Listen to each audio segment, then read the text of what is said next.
But first, scrap metal dealers are urging the government to urgently review its decision allowing the importation of scrap steel, warning the move threatens the survival of local businesses that rely on domestically sourced scrap. Our reporter, Denis Otieno, has those details. Scrap metal dealers across the country say the continued importation of scrap steel is unfair and has left them struggling to stay afloat. All the steel scrap that is normally produced in Kenya is usually sold locally. But if you look at whatever is being imported, is over 10 times more than what is generated here. So we find ourselves sinking with our scrap, sinking with our scrap.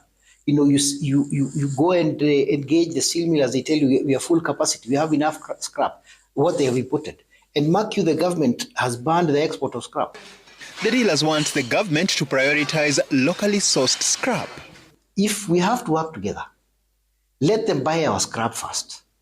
They be given a quota, like 25% of their production comes from local market, 75% from import. Beyond imports, the traders are also raising concerns over the high cost of compliance, saying multiple licenses have made it expensive to operate in the sector. Currently, a scrap metal license goes for 250,000. That is one license. That is from the Scrap Metal Council. A NEMA license goes for 85,000 shillings. Then we have the local government license. If you go to a place like Nakuru, Nakuru charges 100,000 shillings. Nairobi is 20,000 shillings. All that consolidated. Nairobi has another license that's calling itself the recycle license. That's 10,000 shillings. All these things put together, for you to open a business, you find out you coughing up to like 500,000 shillings, which very, very few people in the industry can be able to accommodate.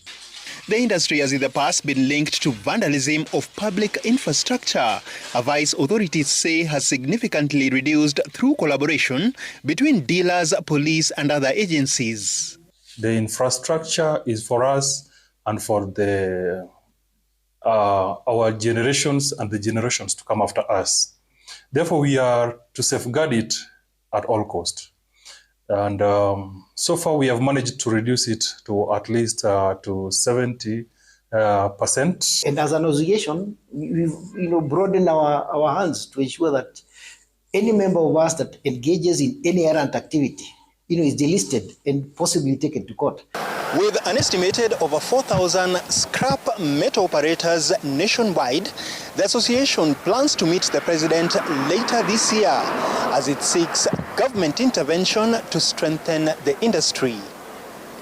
Denis Otieno, Citizen TV,